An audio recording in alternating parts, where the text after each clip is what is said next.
So you had this viral knockout, which was super fun too, and that was all over the internet.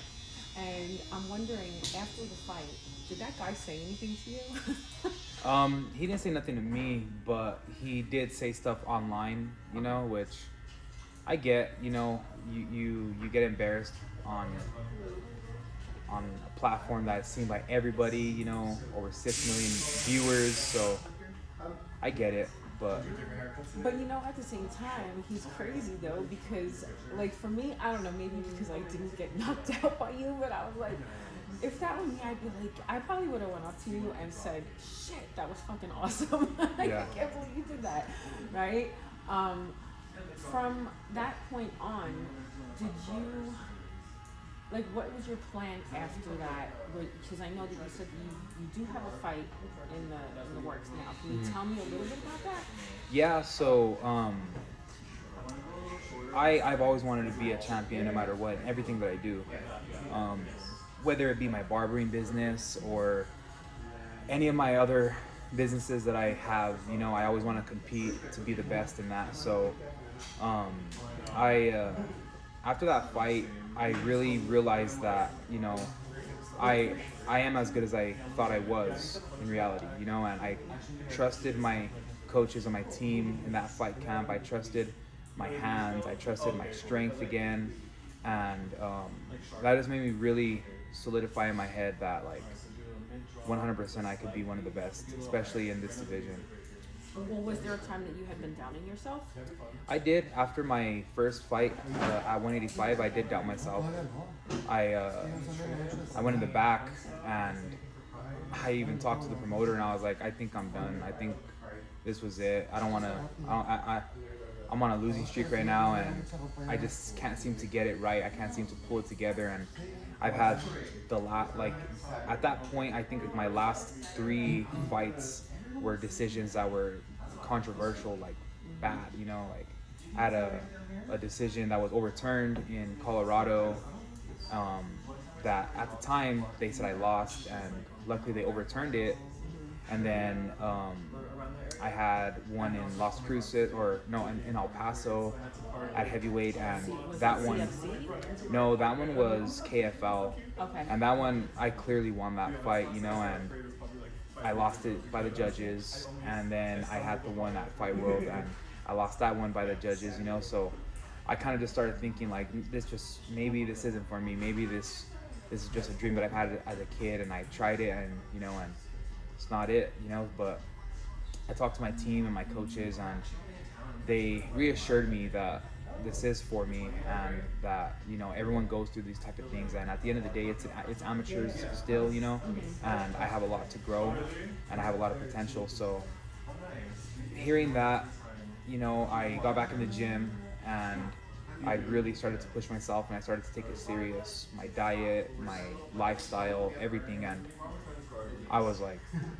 what was I thinking? I was like, there's no damn way that I was thinking that. So what type of conversations were your coach and team having with you that inspired you to go forward? One was, I wasn't taking my, what was that? I wasn't taking my dieting serious. I wasn't taking my training serious. As a heavyweight, you got to think, there's that huge weight gap that you could be weighing. You could be weighing anywhere from 206 to 266. And that is pretty big. Yeah, that's a huge weight gap, and I was cutting to 265 sometimes because I was just not taking care of myself. And when I didn't have a fight scheduled, I was not in the gym. I was not going. I was messing around, and while I was in camp, I would show up late. I would complain. I would say that I gotta leave early, and all these things that were not true. And I was doing these things, making excuses, and then in the fight, it would show. I wouldn't get these wins definitively. Freddie always told me that if I put 100% into my training the way I do in the fight, I would be unstoppable. And because before I used to put like 50 to 70% into my training, and then in the fight I would give it my all, you know. And now that I've switched that to be 110% in the gym as well as in the fight, it's showing now. Right, it's the train hard, fight easy. Yeah, right. that's exactly what it is. So, what are some of the? What do you think is probably the best advice that your coach has ever given to you in the corner? I'm not tired, and that this guy can't beat me even on my worst day, and which is true. I mean, my last fight I fought, I didn't tell nobody, you know, only Freddie knew, and a few of my teammates that I had pneumonia and the flu going into my last fight, you know. And I could have made that excuse to pull out, but I mean, it wouldn't have been fair to myself or my opponent. You know, he worked extremely hard. I worked extremely hard. The promotion worked hard to promote us. You know, so there was a lot more involved than just me, and I wasn't gonna let that affect it. Yeah. Now, how did you come to be a part of Team SFS? How do you know Freddie? How do you know, like, what happened? So, for a few years, I had it in my head after high school, like, oh, I wanna fight. I wanna try to use my athleticism, you know. And I got up to like 330 pounds, and I was talking to my friend Ian, which he was actually someone that was on Team SFS for a long time, and he kept telling me to go into his gym where he was training at with Freddie, and he gave me Freddie's information, and I would message Freddie on Instagram for months, and I'm like, oh, I want to go in, I want to try it out, this night, and Freddie would just tell me, well, come in, you got to try it out, you know. And I just kept playing it off until I hit a pretty bad point in my life, in my personal life and my relationship, and I was like, I can't do this. Like, my family, for one, has a history of diabetes and obesity, and I didn't want to be a part of that. I wanted to change that, you know. And I went in there one day and started training. I was out of shape, and I told Freddie that my intentions were to lose weight and to get healthy, you know. And that week we started rolling around, and you know, and he seen that I knew how to wrestle, and he asked around about me, and he confirmed that I wasn't just talking about it, you know. And he's like, oh, okay, like, he's not just lying, because I didn't look it, you know. I was 300 and some pounds, you know. So that by the end of the week, I ended up telling Freddie, like, hey, I kind of want to fight maybe, you know. And he's like, well, before we even think about that, he goes, you gotta lose some weight and you gotta be in here, you know. So that's a good coach. Yeah, 100%. You know, he could have just threw me to the wolves, you know, but he didn't, you know. Yeah. Then I think a few weeks passed, and he ended up telling me that there was this scary heavyweight that no one wants to fight, that everyone's scared of him, and he's like, let's see what you could do this week, and let's see you at sparring, and we'll go from there. So went that week, sparred, got my ass handed to me by the heavyweight that we had at the time, Mario Moore and Jalen Fuller and all them, and and Freddie was like, you got heart, he goes, and if you want to do it, then I'll be behind you to do it. So I was like, I'm not scared of nobody, you know, I'll fight anybody anytime. So I think it was three and a half weeks out from that I took that fight, and I was training only for maybe 3 weeks, and cut down to I think 270, and I cut down to like 270 and made the weight, you know. I went out there and I fought and got my ass handed to me in the first round in the first like 40 to 50 seconds, and I remember going to the back and I was just like, I definitely want to do that again. You know? That's awesome. I love that. We're gonna go back to talking about fighting, but you did mention, you know, you said you're not scared of anybody, and I know you're not, and I know that you have an obsession with horror, and I wanted to know how that came to be and why Michael Myers. Because I'm terrified of Michael Myers. I ain't scared of shit. Well, since I was a little kid, my mom, she used to have me watching scary movies with her, because my mom loves scary movies, and she would always make sure to ensure to me that these are just movies, that these aren't real people, that they're fake, and that, you know, like, they're not gonna get me, they're not gonna be in my closet, you know. So she showed me Halloween 4 whenever I was, I want to say maybe like 6 or 8 years old, and I just fell in love with it. I fell in love with the mystery of a mentally ill patient with a white mask, you know. So See, for me, it scares me, like the anticipation. Like, Yeah. I don't know if he's coming or not. Yeah. He's just looking at I me. mean, look at that's why I got him right here. You know, I love him. Hide him. Uh, I'm messing with you. I got over it. I used to be terrified of him. And Yeah. like I said, I'm not afraid of anything. But I think it was just like the way with his like little eyeballs. yeah, Yeah. the darkest It eyes. like freaks me out. Anyway, so back to fighting. You finished that fight. I mean, obviously you have a lot of heart, and you do have this wrestling background. How do you feel that your wrestling background has translated into this cage fighting? And I mean, obviously it's a good foundation, but do you think that that alone was the I guess the foundation for everything that you're building on now? I do. I think that 100% it was because without wrestling, I would have been starting from scratch in reality. Like, yeah, I did do kickboxing and Muay Thai when I was younger, but it was like little smokers and little just things here and there. Never took it serious, you know.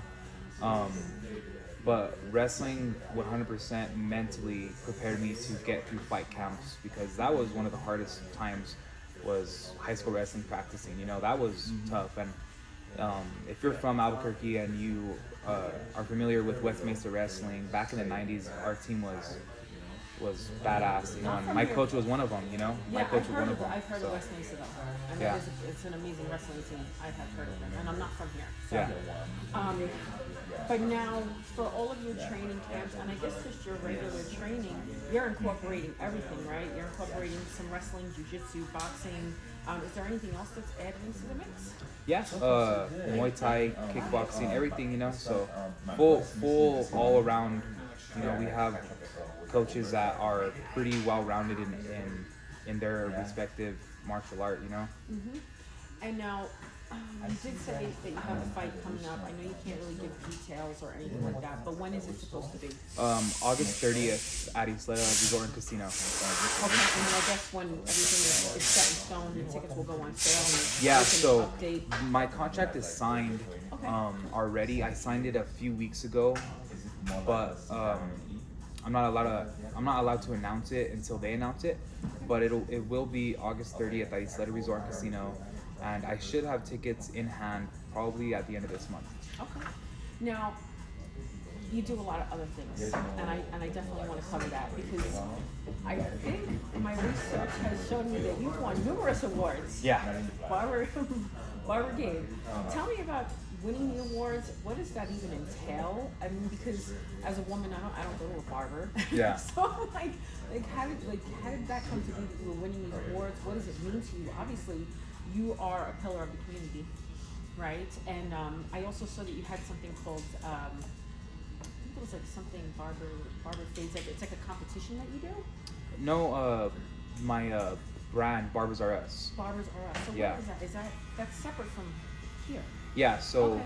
it's just like it's a company that I started years ago, and at the time I was just doing like razor handles, stuff like that, like what we used to shave, and it kind of went into a little more than that. I started going to different shows with the razors and the razor handles, and I started making different like barber capes, stuff like that, and I've always loved like the nostalgic feeling.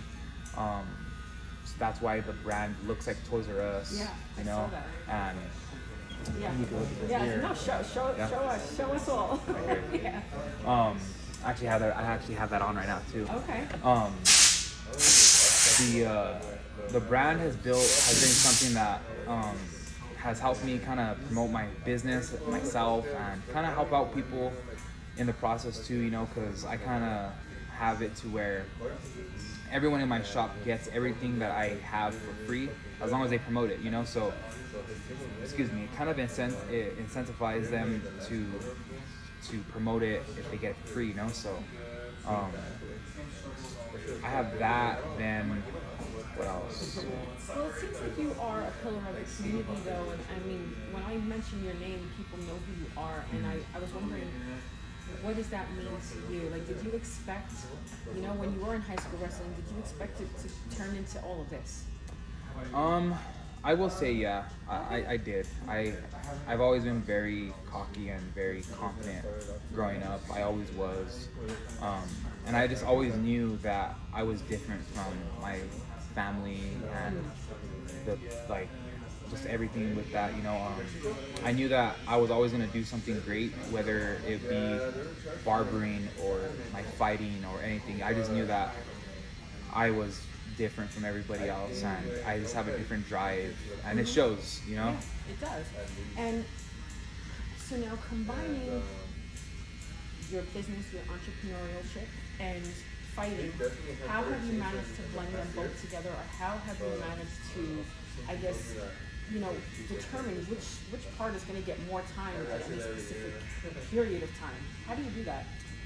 Well, I think I have a really good team here that when they know that when I start fight camp, I kind of tend to not neglect the barbershop, but I'm not as present, and they help me out with that, and they understand that and they respect that, and delegating to people that I trust is extremely important, and I have a good amount of people in my barbershop that I can do that with, and I kind of seem to build up a lot of like the business side beforehand for fight camp, and then during fight camp I'm able to kind of let it kind of glide because it's at a good steady pace, and I've kind of been kind of upfront with everybody in my life with it, that when I'm in fight camp and with everything, they know that, all right, he's in fight camp, we can't bother him with this, we can't bother him with that, and people tend to help me out a lot with it.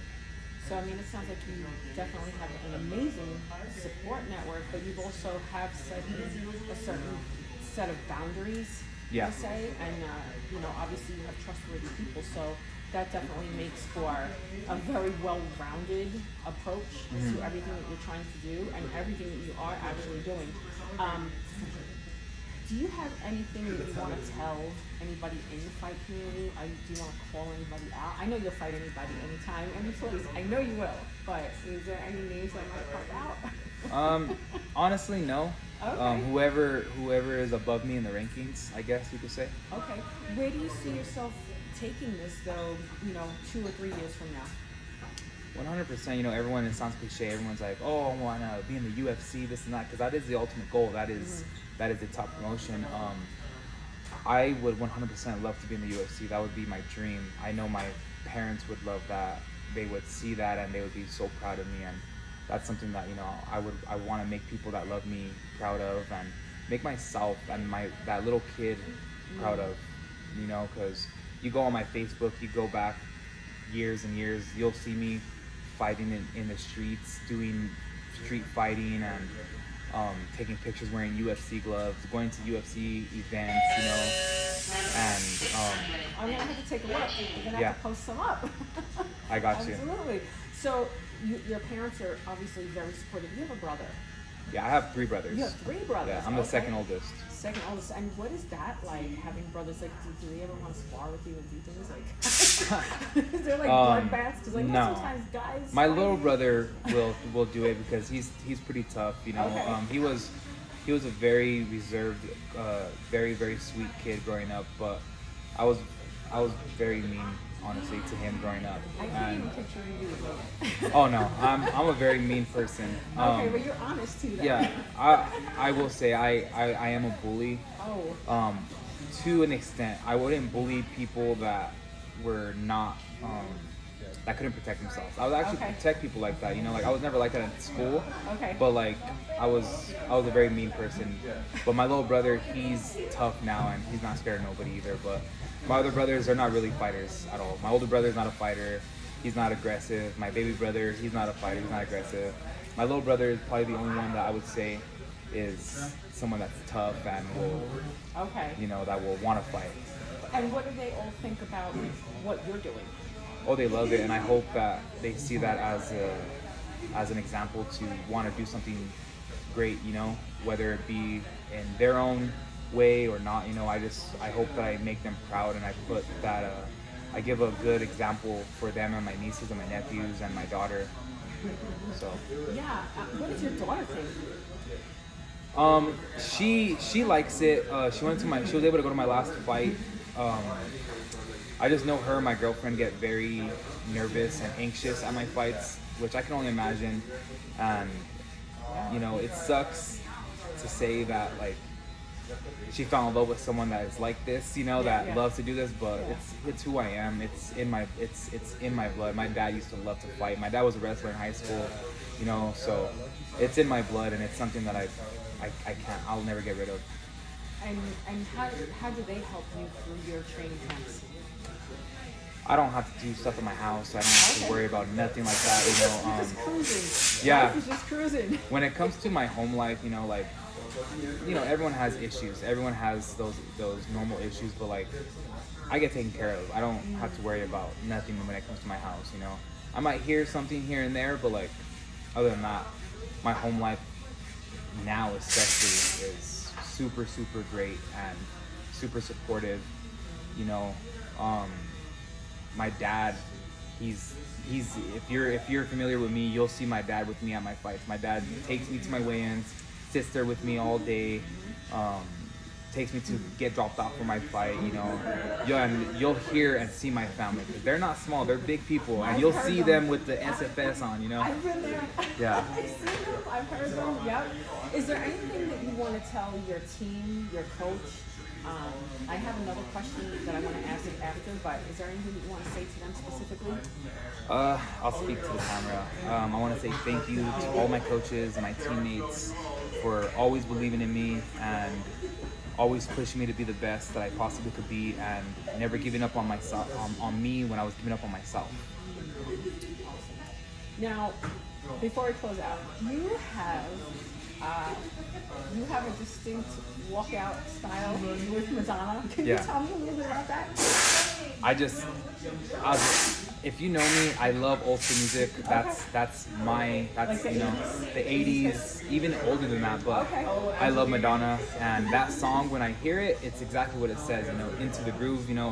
I feel like I'm in my groove. I dance because when I go out there, of course, everyone, and if anyone ever lies and says, I'm not scared, this and that, there's always that fear and the anxiety that you may lose. But no matter what, I always believe in myself. The minute that I make that little transition from the stairs, from looking at the crowd and getting into the actual cage, that goes away 100%, and all those feelings go away. And that music helps me just relax and feel confident and just know that I'm prepared. Yeah. And when you're backstage and you're warming up, how are you overcoming the jitters? Is it just, because obviously I know, like you just said, when you're walking into the cage, you have the music playing that can kind of get you to a different place. But what's going on backstage? Backstage, warming up, honestly, my coaches do an amazing job with helping me get warmed up and giving me the confidence and just reassuring me that I'm prepared, and knowing that I'm prepared. I'm overly prepared, because that's what, honestly, our coaches over prepare us. They don't mess around when it comes to our training, and that's why now we're making a lot of noise and a lot of people talk shit. They don't like us, and that's fine. I don't care. That's why I like love you that. guys. I always go where people, if people get talked shit about, I'm like, oh, I'm gonna go there. Yeah. That's the place to be. Yeah, because there's a reason for it, Exactly. and they can talk all of the shit they want, but I mean, we stay winning, Yeah, exactly. So, I forgot that I did have some other questions. What is Zia stitching? And you made 2 of my Muay Thai uniforms. And I just wanted to get a little bit more of information about that. Like, how the hell how did Zia stitching come to be? And I don't know, man. Like, how the hell do you get all of this shit done? I love doing things with my hands, and I love creating things. I love drawing, and I love getting someone's idea from their head onto paper and creating it and bringing them a physical product. You know what I'm saying? That brings me a lot of satisfaction and a lot of joy seeing that. And since I was a little kid, I just always had an entrepreneurship mindset. I used to get coupons from my dad. My dad used to be an account manager for Coca-Cola Bottling Company, and he would bring home coupons, and I would go and get these coupons for Powerades and certain Coke products. Go to the store and kind of do like extreme couponing. And I would go home. I would have a notebook and I would write down like my stock. And I would, like, let's say I had 30 blue Powerades and 10 red and this and that. And I would take a certain amount every day to school and I would sell them for profit, and I would come home and I would have money, and that's how I would have money. So But you that know, it's more transition than to that. I mean, you're very creative. yeah, You are. yeah, I am. I like to stay busy. Yeah. You know, I love to stay busy. You know, whether it be here at the shop, at my house, at the gym, I'm always doing something. I'm always trying to stay busy and stay creating something. You know. And Zia Stitching is operated also out of Albuquerque. Yeah, Zia Stitching is operated out of Albuquerque, New Mexico. The pickup hub is here at my barbershop. Okay. I kind of use my barbershop as like the foundation for everything else. You know, I built a brand around my name, The Barber, and building that brand has really helped me extend out to all of these different avenues that I do. Is there? I mean, I'm kind of nervous to ask, but like, are you opening up any other businesses this year or next? Because who knows, right? Yeah, well, I mean, I started that research compound company, you But know, that's right. I Brute actually peppers. got them. Yeah, I didn't try them yet, but can you tell me a little bit about that? it's just the peptides that are for research purposes, you know. I really started to dive into reading about it and educating myself about it and the science behind it. I've always loved science, and just hearing about the different research and the different benefits for the ones that are already approved and how they help people. For example, my father, he's diabetic, and the insulin and the Ozempic, or, you know, that is a peptide, you know. So hearing those, knowing those things, I feel like I could help him in that sense, be more educated, you know. Absolutely, and it's also great for the health community. Yeah. Because I'm sure that everybody can benefit from that. And, I mean, I'm an athlete, and I can't wait. I can't wait to take it because, you know, especially when you know somebody that's dealing with it. I would never just order something online. Yeah, no, Somebody that exactly. I don't know what the hell I'm getting. You know. Yeah. So I look forward to hearing more about that. Is there anything that you wanted to tell the people of Albuquerque? I don't know, any other information? I think we covered everything, but I want to make sure that we got everything. Whether you hate me or you love me, you're gonna watch me because I'm entertaining. Hell yeah. And I appreciate everybody, people that don't like me, people that do like me, because again, you're gonna watch me. Whether it's to watch me lose or to win, all the publicity is good. Absolutely. And what is the address for the barbershop? The barbershop's address is 100 Coors Boulevard Northwest, Albuquerque, New Mexico. We're right here on the corner of Coors and Central, the historic Route 66. Awesome. My family comes here, and they love coming in here. Thank you. Because this has a very New York City vibe. We're from the city. Yeah. And they've tried other places, and they're like, fuck no. So this is the place to be. I just want to thank you so much for your time, and I will be waiting to hear more information about your next fight, and I'm going to post up everything. You know, come on in, see Gabe.